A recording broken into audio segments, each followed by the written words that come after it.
Welcome વિદ્યાર્થી મિત્રો, આજનો આપણો ટોપિક છે નિયમિત વર્તુળાકાર ગતિ. આ ચેપ્ટરનો લાસ્ટ ટોપિક છે. તમે કહેશો કે સરે એક જ ટી-શર્ટમાં આખું ચેપ્ટર પૂરું કરી નાખ્યું છે, પણ આખા એક જ દિવસમાં આ ચેપ્ટર મેં પૂરું કર્યું છે. બરાબર, તો આજનો લાસ્ટ ટોપિક જોઈએ. હવે આઈ એમ ટાયર્ડ ઓલ્સો. તો નિયમિત વર્તુળાકાર ગતિ છે એ મોસ્ટ આઈએમપી છે આપણા માટે, ફ્યુચર માટે, કારણ કે ઘણી થિયરીમાં આ ગતિનો આપણે ઉપયોગ કરશું. બરાબર, તો પહેલાં તો આપણે એની વ્યાખ્યા જોઈએ કે નિયમિત વર્તુળાકાર ગતિ એટલે શું. જો કોઈ પદાર્થ અચળ ઝડપથી વર્તુળાકાર માર્ગ પર ગતિ કરતો હોય તો આવી ગતિને નિયમિત વર્તુળાકાર ગતિ કહે છે. તો જે પંખો ફરે છે ને એ નિયમિત વર્તુળાકાર ગતિ છે, કે પંખાનો જે ઝડપ છે એ કેવી છે? અચળ. દાખલા કે કોઈ પાંખ્યું છે, આ ફેન છે,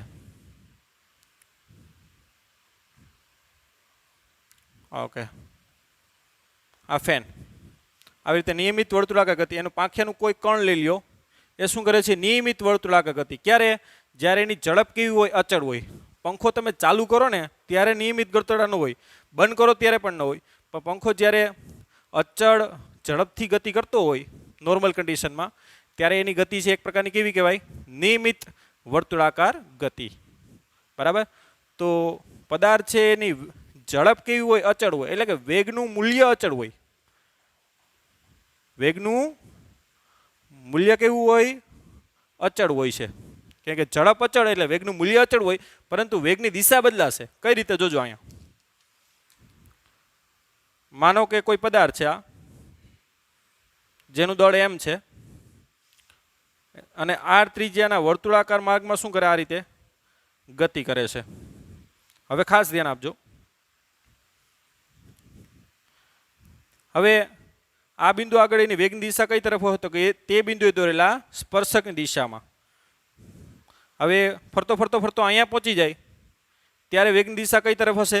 એ બિંદુએ દોરેલા સ્પર્શકની દિશામાં. અહીંયા પહોંચે ત્યારે આ રીતે, અહીંયા પહોંચે ત્યારે વેગની દિશા આ રીતે. એટલે વેગની દિશા સતત શું થાય છે? અહીંયા બદલાય છે. વેગનું મૂલ્ય અચળ છે, ધ્યાન આપજો. વેગનું મૂલ્ય કેવું છે? અચળ છે, પણ પરંતુ વેગની દિશા સતત શું થાય છે? બદલાય છે. તો અહીંયા પ્રવેગ 0 થાય કે પ્રવેગ 0 ના થાય? પ્રવેગ અહીંયા 0 નહીં થાય. શા માટે? કેમ કે વેગની દિશા સતત બદલાય છે. બરાબર, એટલે વેગની દિશા બદલાય તો પણ આપણે ખબર છે કે કેવી ગતિ કરતો હોય? પ્રવેગી. પ્રવેગ ક્યારે 0 થાય? વેગનું દિશા અને મૂલ્ય બંને અચળ હોય ને તો પ્રવેગ 0 થાય. પણ અહીંયા વેગની દિશા સતત શું થાય છે? બદલાય છે. માટે આ પદાર્થ છે એ કેવી ગતિ કરે છે? પ્રવેગી ગતિ કરે.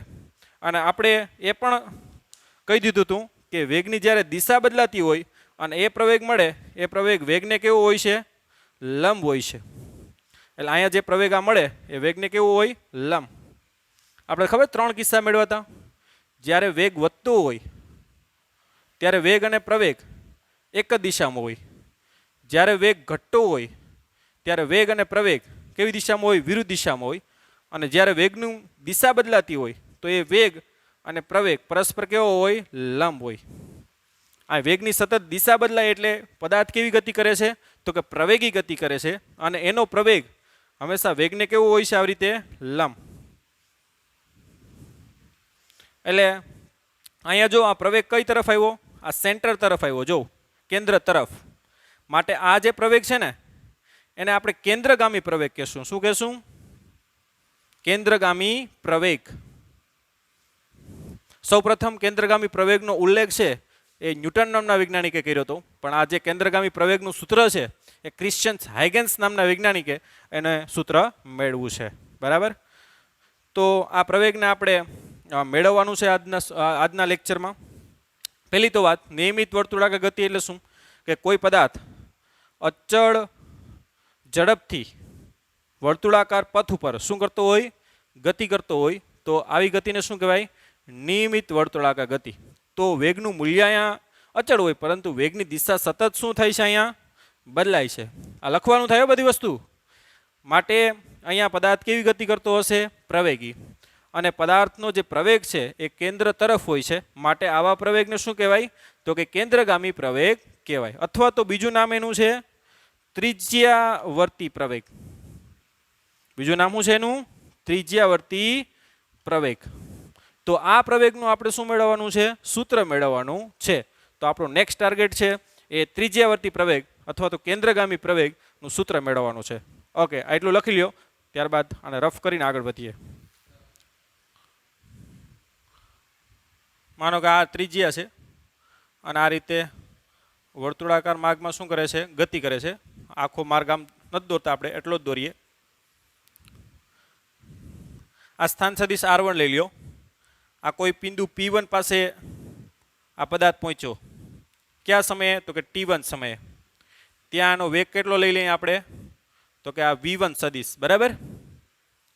અને T2 સમયમાં એ અહીંયા P2 ઉપર પૂગી ગયો. ધ્યાન આપજો, આ P1 પોઈન્ટ ઉપર હતો, આ ક્યાં આવી ગયો? P2.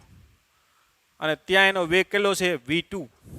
અહીંયા ખબર છે કે V1 બરાબર V2 એનું મૂલ્ય સમાન છે. ધ્યાન આપજો, પણ દિશા અલગ અલગ છે. વેગનું મૂલ્ય સમાન છે એટલે V1 બરાબર V2 બરાબર V છે. અહીંયા સ્થાન સદિશ R1 થાય અને અહીંયા ત્રિજ્યા જ છે, પણ સ્થાન સદિશ R1 લખાય અહીંયા આ રીતે, અને અહીંયા રીતે હું લખાય અહીંયા R2. અને માનો કે આ જે કોણીય સ્થાનાંતર કર્યું એ ડેલ્ટા ટી સમયમાં કેટલું કર્યું? ડેલ્ટા થીટા કર્યું. ધ્યાન આપજો કે આ કોણીય સ્થાનાંતર કે ખૂણો એટલો કાપ્યો ને, બરાબર. આપણે શું કીધું કે ભાઈ T1 સમયમાં પદાર્થ ક્યાં હતો? P1 ઉપર. ત્યાં એનો વેગ કેટલો છે? આ રીતે V1. T2 સમયમાં ક્યાં પહોંચી ગયો? P2 ઉપર. ત્યાં એનો વેગ કેટલો છે? V2. તમારી બુકમાં V અને V' આપ્યા અને ઘાટા આપ્યા, ધ્યાન આપજો, એટલે સદિશ કરજો એની માથે. V1 V2 લ્યો એટલે વધારે અનુકૂળ આવશે. અહીંયા સ્થાન સદિશ R1 છે, અહીંયા સ્થાન સદિશ R2. ત્રિજ્યા સેમ હોય એટલે R1 બરાબર R2 બરાબર શું હોય? R હોય. રેડી? ઓકે. તો ડેલ્ટા ટી સમયમાં ડેલ્ટા થીટા જેટલું શું કર્યું એણે? કોણીય સ્થાનાંતર અહીં કર્યું છે. ઓકે, ચાલો, લખવાની જરૂર નથી. હવે આપણે સરેરાશ પ્રવેગ અહીંયા કરું તો સરેરાશ પ્રવેગ એ બરાબર શું થાય? તો કે વેગમાં થતો ફેરફાર એટલે કે V2 માઇનસ V1 ના છેદમાં શું આવશે? T2 minus T1. એટલે કે ડેલ્ટા V સદિશના છેદમાં શું આવશે? Delta T. એટલે કે સરેરાશ પ્રવેગ જે અહીંયા મળે કેન્દ્ર તરફ, જે આપણે કીધું ને કે જે આ પ્રવેગ મળશે કઈ તરફ મળશે? કેન્દ્ર તરફ મળશે. અને એને આપણે AC વડે દર્શાવીએ, કેન્દ્રગામી પ્રવેગ, જેને ઇંગ્લિશમાં કહેવાય સેન્ટ્રીપ્યુટલ એક્સેલરેશન, બરાબર. એટલે AC લખાય એને, અથવા તો રેડિયલ એક્સેલરેશન એટલે કે ત્રિજ્યાવર્તી પ્રવેગ પણ બોલાય. માટે એનો સિમ્બોલ AC આપશું. બરાબર શું થાય? ડેલ્ટા V ના છેદમાં ડેલ્ટા ટી. ઓકે, તો એના આકૃતિ સ્વરૂપે આપણે ડેલ્ટા V મેળવવો હોય તો કઈ રીતે મળે?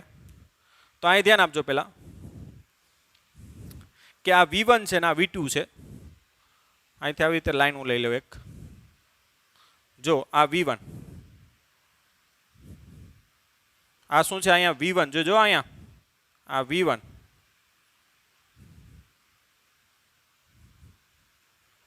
આ V1 સદિશ. અને અહીંથી આમ લઈ લઉં ડાયરેક્ટ, જો આમ આ V2. જો આ રીતે આ V1 અને અહીંથી આમ ઉપર લીધો આ V2. ટૂંકમાં આ ખૂણો થીટા હોય તો આ બંને વચ્ચેનો ખૂણો પણ આ કેટલો થાય? ડેલ્ટા થીટા જ થાય. ખ્યાલ આવ્યો તમને? આ થીટા હોય તો આ V1 V2 વચ્ચેનો ખૂણો પણ કેટલો થશે? આ થીટા. જો આ V1 નામ લંબાવી દો અને V2 ના પાછળ, તો આ ખૂણો થીટા હોય તો આ પણ ખૂણો કેટલો થશે? થીટા જ થાય. તો આ ખૂણો કેટલો થાય? Delta theta. ઓકે, હવે તમે આ V1 કર્યું અને આ V2 કર્યું તો આ શું આવશે? આ ડાયરેક્ટ આમ જોઈન કરો તો શું આવે? ખબર છે ને? આ શું આવશે? Delta V.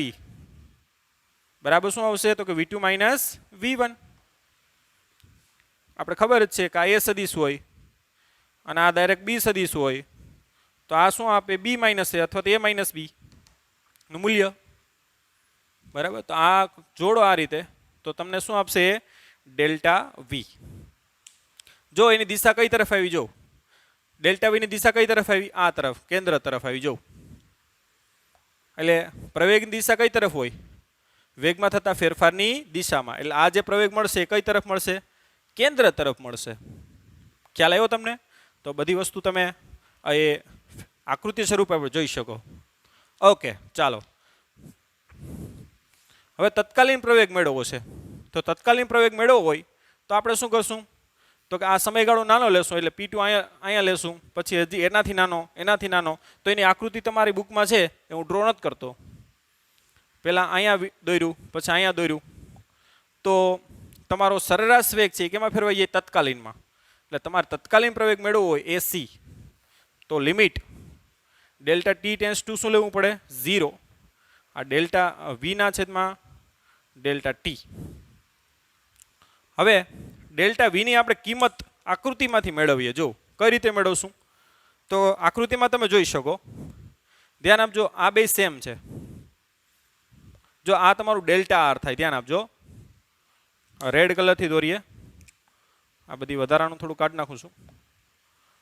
આ જે લાઈન ડ્રો કરું ને એ તમારું સ્થાનાંતર થાય ને, અને આને લખશું સ્થાનાંતર સદિશ. તો આ છે શું છે, જો આ એરો આમ રાખું, આ ડેલ્ટા આર છે. તો અહીંયા તમે જો તો આ બે સમાન છે, કે R1 બરાબર R2, બે ત્રિજ્યા તો સરખી જ હોય, એટલે આ બે સમાન છે. તો આ બે ખૂણા પણ કેવો હોય, સમાન હોય. આ બે લંબાઈ સમાન હોય તો આ ખૂણા પણ કેવો હોય, સમાન. આ લેક્ચર ઓલરેડી આપણે જોઈ ગયા છે, બરાબર. આખા બધા બેઝિક મેથેમેટિક્સમાં જોઈ ગયા છે. આ બે લંબાઈ સમાન હોય તો આ બે ખૂણા પણ કેવા થાય, સમાન. ઓકે, હવે ઈની વસ્તુ અહીંયા છે. અહીંયા વેગ v1 બરાબર v2 બરાબર v છે. એટલે આ બે વેગ પણ ના મૂલ્ય કેવા છે, સમાન છે.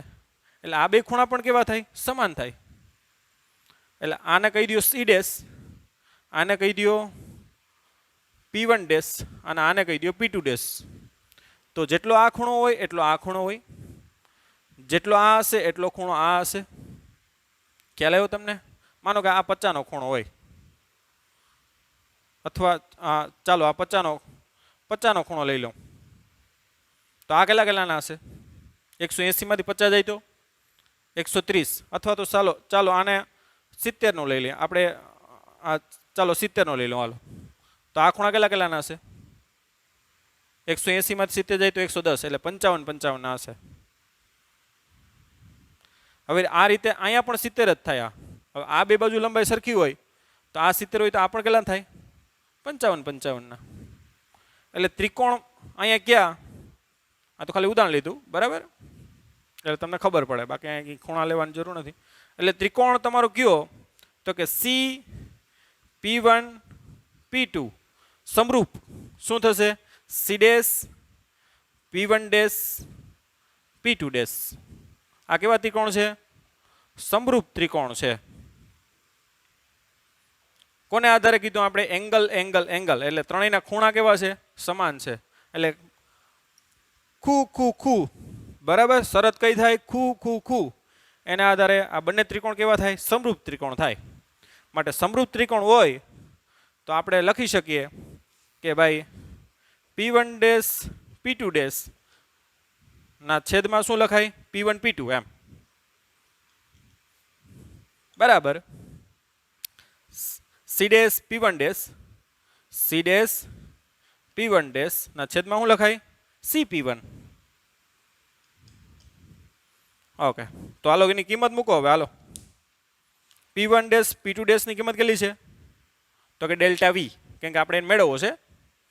અદિશ સ્વરૂપે લખશું આપણે એને, ડેલ્ટા વી અદિશ સ્વરૂપે લખું, ચાલો. ના છેદમાં P1 P2 કેટલું છે, તો કે ડેલ્ટા આર, અદિશ સ્વરૂપે લખું છું ભાઈ, બરાબર. સી ડેશ P1 કેટલો છે, V1 ના છેદમાં શું થાય,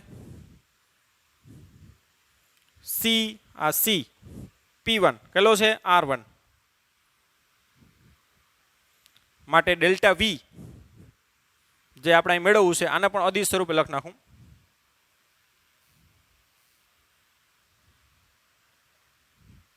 તો અહીં ડેલ્ટા વી જ આવશે. બરાબર. તો ડેલ્ટા વી ની કિંમત આપણે જે મેળવવાની હતી એ મળી ગઈ. ડેલ્ટા વી બરાબર શું થાય તો કે વી ના છેદમાં આર. ધ્યાન આપજો, V1 બરાબર V2 બરાબર વી લખી શકો અને R1 બરાબર R2 બરાબર શું લખી શકો આર. એટલે અહીં વી ના છેદમાં આર લખું છું ઇન્ટુ ડેલ્ટા આર. જો આ ઓકે. ચાલો, માટે હવે અહીં કિંમત મૂકી દઈએ ડેલ્ટા વી ની. આ કિંમત આવી ગઈ આપણે. તો ડેલ્ટા વી ની કિંમત મૂકું તો AC કેન્દ્રગામી પ્રવેગ બરાબર limit delta t tends to 0. Delta v ની કિંમત શું છે V/R into delta r. V/R into delta r ના છેદમાં ડેલ્ટા ટી તો છે જ, આ ડેલ્ટા ટી. હવે V/R તો બહાર કાઢી નાખો. Limit delta t tends to 0. આ શું આવશે ડેલ્ટા આર ના છેદમાં ડેલ્ટા ટી. તો ડેલ્ટા આર ના છેદમાં ડેલ્ટા ટી એટલે કેમાં ફેરવાઈ જશે બોલો જોઈએ dr ના છેદમાં dt. હવે સ્થાન સદિશ છે એનું સમયની સાપેક્ષ વિકલન કરો તો શું આવશે તત્કાલીન વેગ.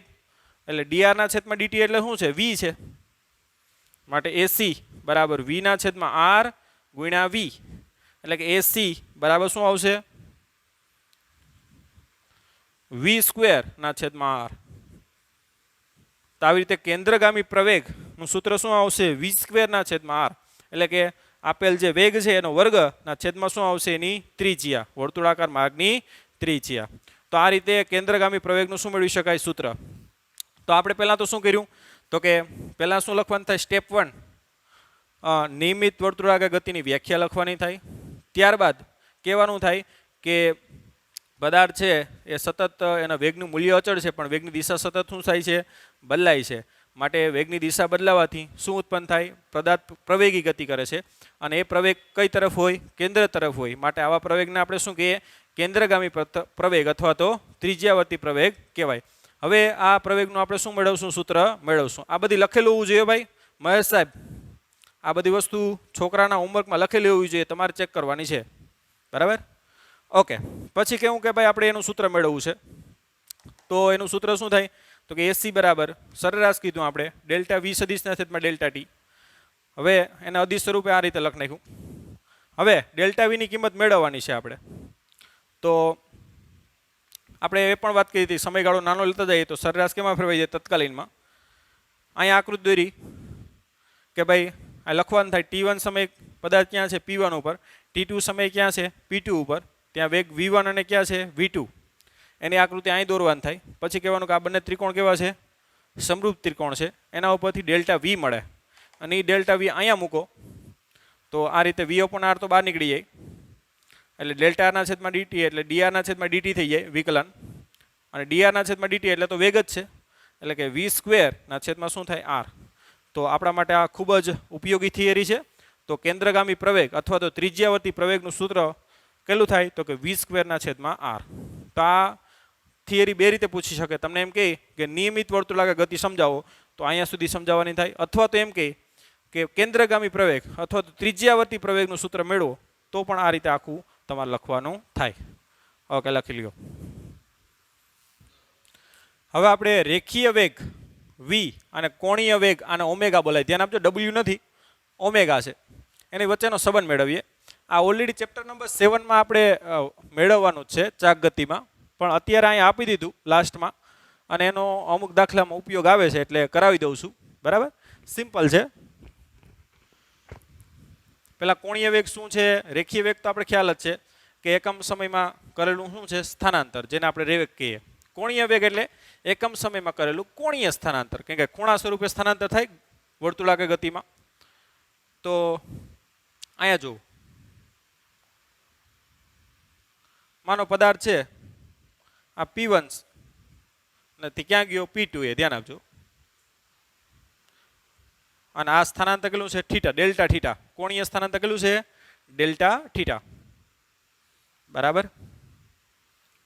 અને આ રેખીય સ્થાનાંતર કેટલું કર્યું ધ્યાન આપજો, આટલું ડેલ્ટા S કહી દો આને. રેડી. હવે રેખીય વેગ v બરાબર શું લખાય તો કે સ્થાનાંતરના છેદમાં સમયગાળો, એના માટે લાગતો સમયગાળો કેટલો છે ડેલ્ટા ટી, એટલે રેખીય વેગ v બરાબર ડેલ્ટા એસ ના છેદમાં શું આવશે ડેલ્ટા ટી. અને કોણીય વેગ ઓમેગા લખવો હોય તો કોણીય વેગ ઓમેગા એટલે શું તો કે કોણીય સ્થાનાંતર ડેલ્ટા થીટા કર્યું અને છેદમાં શું આવશે સમયગાળો. અહીં રેખીય સ્થાનાંતર આવે, અહીંયા કોણીય સ્થાનાંતર આવે, બાકી કોઈ ફરક નથી. આ એકમ સમયમાં કરેલું સ્થાનાંતર આપે અને એકમ સમયમાં કાપેલું શું આપે, સોરી કરેલું કોણીય સ્થાનાંતર આપે. એનો એકમ છે ને એ શું થાય, ખૂણાનો એકમ રેડિયન અને સમયનો એકમ સેકન્ડ. આનો એકમ મીટર પર સેકન્ડ થાય અને આનો એકમ રેડિયન પર શું થાય સેકન્ડ, એટલે પ્રતિ સેકન્ડે કાપેલો ખૂણો આપે રેડિયનમાં. બરાબર, ઓકે. તો પહેલાં તો બે સૂત્ર આપણે લખી નાખ્યા. હવે આકૃતિમાં એ જોઉં કે આકૃતિમાં ડેલ્ટા થીટા બરાબર શું થાય ચાપ P1 P2 ના છેદમાં ત્રિજ્યા r લઈ લેવાની. તો ખૂણો બરાબર શું થાય ચાપના છેદમાં ત્રિજ્યા. હવે આ એકદમ ટૂંકમાં P1 અને P2 એકદમ સમયગાળો ટૂંકમાં એકદમ નાનો હોય તો આ બંને કેવા થાય સરખા એમ. ટૂંકમાં ચાપ બરાબર તમે ડેલ્ટા એસ લઈ શકો. ક્યારે તો કે સમય એકદમ નાનો હોય, એટલે P1 અને P2 એકદમ નજીક હોય ત્યારે. એટલે એ આપણે P1 P2 બરાબર શું લઈ શકીએ એપ્રોક્સિમેટલી ડેલ્ટા એસ ના છેદમાં r, અને નજીક હોય તો એટલો કંઈ ફરક પડે નહીં. માટે ડેલ્ટા એસ બરાબર શું લખાય r into delta theta. Delta S બરાબર શું લખાય r ઇન્ટુ ડેલ્ટા થીટા. માટે વીમાં કિંમત મૂકી દઈએ એની, તો v બરાબર શું લખાય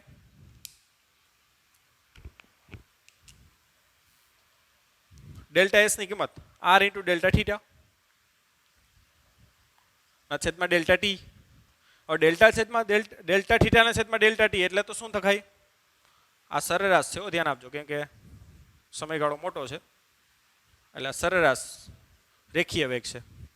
તો ડેલ્ટા થીટાના છેદમાં ડેલ્ટા ટી બરાબર શું લખાય બોલો જોઈએ r સરેરાશ કોણીય વેગ બરાબર. અને જો તત્કાલીન સ્વરૂપમાં લખવું હોય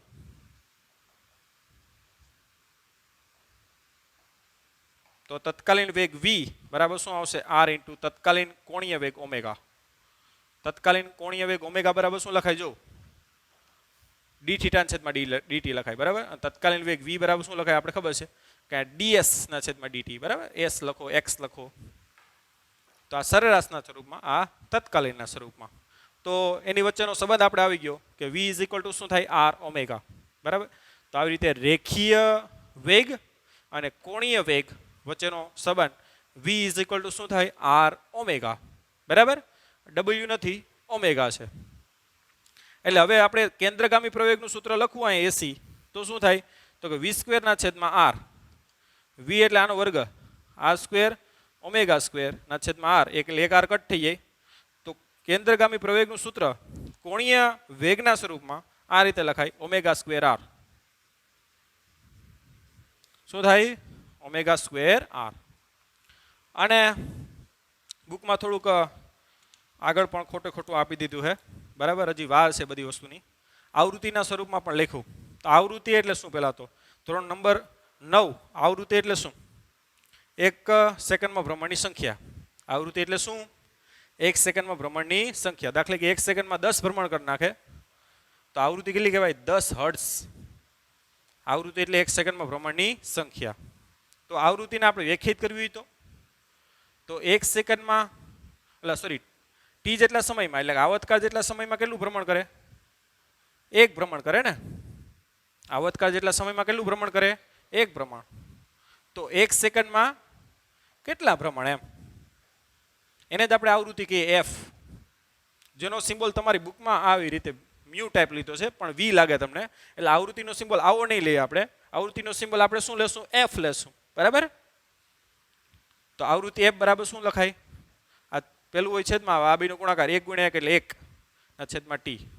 એટલે આવૃત્તિ f બરાબર શું લખાય 1/t. હવે એક ભ્રમણ પૂરું થાય, ધ્યાન આપજો, એક ભ્રમણ પૂરું થાય તો ખૂણો કેટલો કાપે આપણે ખબર છે ઓમેગા બરાબર શું લખાય થીટાના છેદમાં t લખાય ને. ઓમેગા એટલે શું લખાય થીટાના છેદમાં t. થીટા એટલે કોણીય સ્થાનાંતર છે ટી એટલે સમય છે, તો ઓમેગા બરાબર થીટાના છેદમાં ટી લખાય. એક ભ્રમણ પૂરું કરે તો થીટા કેટલો કાપે? 360 એટલે કે 2 પાઈ.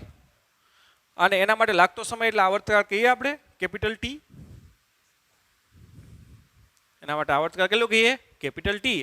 એટલે એક ભ્રમણ માટે શું લખાય? Omega is equal 2 pi upon T. તો omega is equal to 1 upon T એટલે શું લખાય? એફ. તો ઓમેગા ઇઝ ઇક્વલ ટુ શું લખાય? 2 પાઈ એફ. તો બુકમાં આ રીતે લખ્યું છે, મ્યુ છે, આને મ્યુ બોલાય. આવૃત્તિનો સિમ્બોલ આપણે શું લેશું? એફ. એટલે omega is equal two 2 pi F લખાય.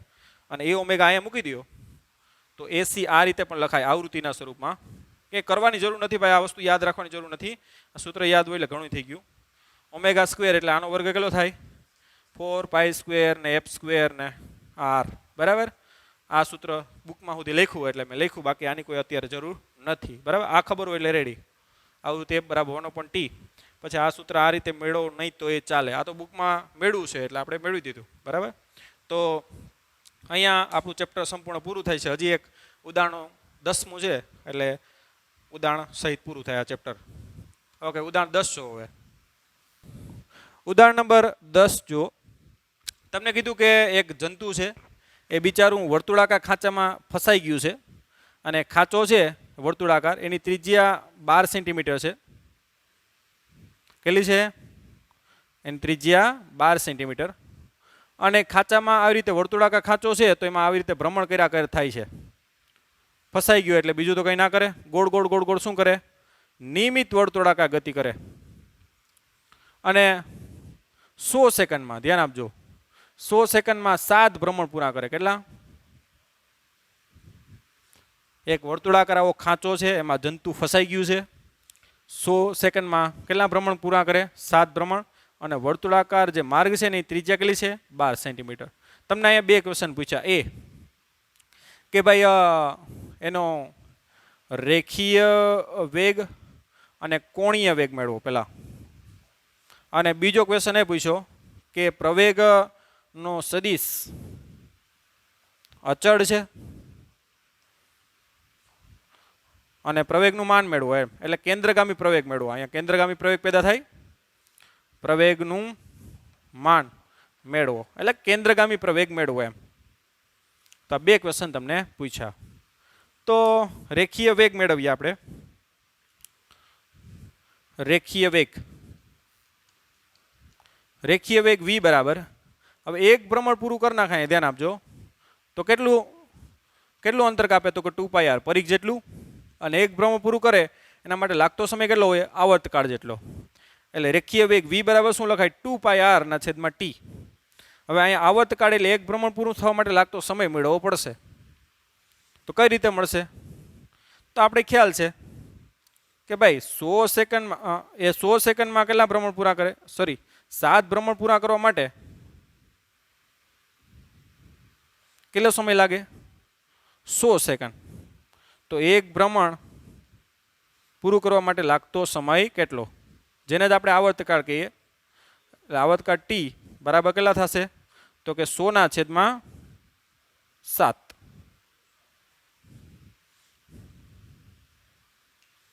સો સેકન્ડમાં 7 ભ્રમણ પૂરા કરે તો હા ઓકે. હવે તો કિંમત મૂકી દો. માટે v બરાબર 2 પાઈ એટલે 3.14 ગુણ્યા આર એટલે 12 સેન્ટીમીટર. એટલે 12 ગુણ્યા 10⁻2 મીટર પ્રતિ સેકન્ડમાં મેળવવું હોય તો 12 ગુણ્યા 10⁻2 છેદમાં આવર્તકાળ કેટલો આવ્યો આપણે? 10 ના છેદમાં 7. આ 10 છેદનો છેદ ક્યાં હોય છે? અંશમાં, એટલે ઉપર 7. માટે v બરાબર કેલ્સીથી કરીએ આપણે.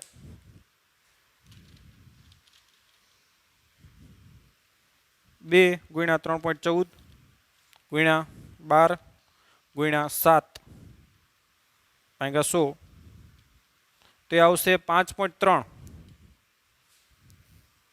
5.3 ગુણ્યા 10⁻2 મીટર પર સેકન્ડ, અથવા તો 10⁻2 એટલે સેન્ટીમીટર લખાય તો 5.3 સેન્ટીમીટર પર સેકન્ડ. આમ પણ જવાબ તમે લખી શકો. આ આવી ગયો આપણો રેખીય વેગ. હવે કોણીય વેગ મેળવીએ. તો રેખીય વેગ અને કોણીય વેગ વચ્ચેનો સંબંધ હમણાં જ આપણે જોયો કે ભાઈ v બરાબર શું લખાય ઓમેગા આર માટે ઓમેગા બરાબર શું લખાય તો કે v upon r ઓમેગા બરાબર v upon r v કેટલો આવ્યો આપણે તો કે 5.3 ગુણ્યા 10 - 2 આ મીટરમાં છે તો નીચે r પણ મીટરમાં લખવો પડે હો r કેટલો છે 12 ગુણ્યા 10 - 2 10 - 2 ઉડી જાય તો 5.3 ભાગ્યા 12 તો આવશે 0.44 એ કેટલો આવશે 0.44 અને એકમ શું થાય એનો રેડિયન પર સેકન્ડ બરાબર તો 1 સેકન્ડમાં 0.44 રેડિયન ટૂંકમાં કોણીય સ્થાનાંતર કરશે તો આ બે પહેલો ક્વેશ્ચન આપણો થઈ ગયો કે ભાઈ રેખીય વેગ અને કોણીય વેગ કેટલા થશે તો કે 5.3 ગુણ્યા 10 - 2 મીટર પર સેકન્ડ અને omega is equal two 0.44 radian પર સેકન્ડ હવે તમને બીજો ક્વેશ્ચન પૂછ્યો કે પ્રવેગનો સદિશ અચળ છે તો અહીંયા આપણે વેગની દિશા સતત શું થાય બદલાય એટલે અહીંથી પ્રવેગ આ તરફ આવે આનો પ્રવેગ નીચે આ તરફ આવે એટલે કેન્દ્ર તરફ આવે જો બધા પ્રવેગ કઈ તરફ આવે કેન્દ્ર તરફ પણ આની દિશા નીચે તરફ છે આની દિશા અહીંથી આમ ઉપર તરફ છે આની દિશા આ તરફ છે એટલે પ્રવેગનો સદિશ અચળ નથી પ્રવેગનો સદિશ અચળ ક્યારે થાય તો કે મૂલ્ય પણ અચળ હોવું જોઈએ અને દિશા પણ અચળ હોવી જોઈએ અહીં મૂલ્ય અચળ છે પ્રવેગનું કે એ બરાબર v² upon r પણ દિશા જો આની આમ છે ટૂંકમાં આની નીચે છે આની ઉપર છે તો દિશા તો બદલાય જ છે ને ભલે કેન્દ્ર તરફ છે પણ દિશા તો અલગ અલગ છે એટલે પ્રવેગનો સદિશ અચળ નથી કે મૂલ્ય સેમ છે પણ દિશા બદલાય છે માટે પ્રવેગનો સદિશ અચળ નથી પ્રવેગનું માન કેટલું તો અહીં તો લખ્યું જ છે આર્યું v² upon r v કેટલો છે 5.3 ગુણ્યા 10 - 2 એનો વર્ગના છેદમાં r એટલે 12 ગુણ્યા 10 - 2 એટલે 5.3 ગુણ્યા 5.3 બે વખત કરો ભાગ્યા કેટલા કરી નાખો 12 એટલે આવશે 12.4 કેટલા આવશે 12.4 ગુણ્યા 10 ની ઉપર -4 નીચે -2 એટલે કેટલી આવશે 10 - 2 મીટર પર સેકન્ડ સ્ક્વેર અથવા તો સેન્ટીમીટરમાં લખો તો 12.4 સેન્ટીમીટર પર સેકન્ડ સ્ક્વેર 5.3 ચેક કરી લઈએ ગુણ્યા 5.3 ભાગ્યા કેટલા આવશે 12 ચેન્જ આવે છે હો ભાઈ મને ડાઉટ ગયો 5.3 ગુણ્યા 5.3 ભાગ્યા 12 તો આવશે 2.34 આવે છે કેટલો 2.34 ગુણ્યા 10 - 2 એટલે આ કેટલો જવાબ આવશે 2.34 સેન્ટીમીટર પર સેકન્ડ સ્ક્વેર તો આ રીતે પ્રવેગનું માન પણ તમે મેળવી શકો બરાબર તો આ ચેપ્ટર આપણું અહીંયા પૂરું થાય છે અને JEE અને નીટના લેક્ચરો આપણે કરવાના છે ત્યારબાદ સ્વાધ્યાયના દાખલા પણ આપણે જોવાના છે વધારાના સ્વાધ્યાયના દાખલા પણ આપણે કરવાના છે તો એ આખો પાર્ટ છે એ આપણે બાકી છે પણ અહીંયા આપણું સંપૂર્ણ થિયરી અને ઉદાહરણના દાખલા અહીંયા શું થાય છે પૂરા થાય છે તો નેક્સ્ટ લેક્ચરમાં આપણે આગળ વધશું ત્યાં સુધી bye bye take care C you next lecture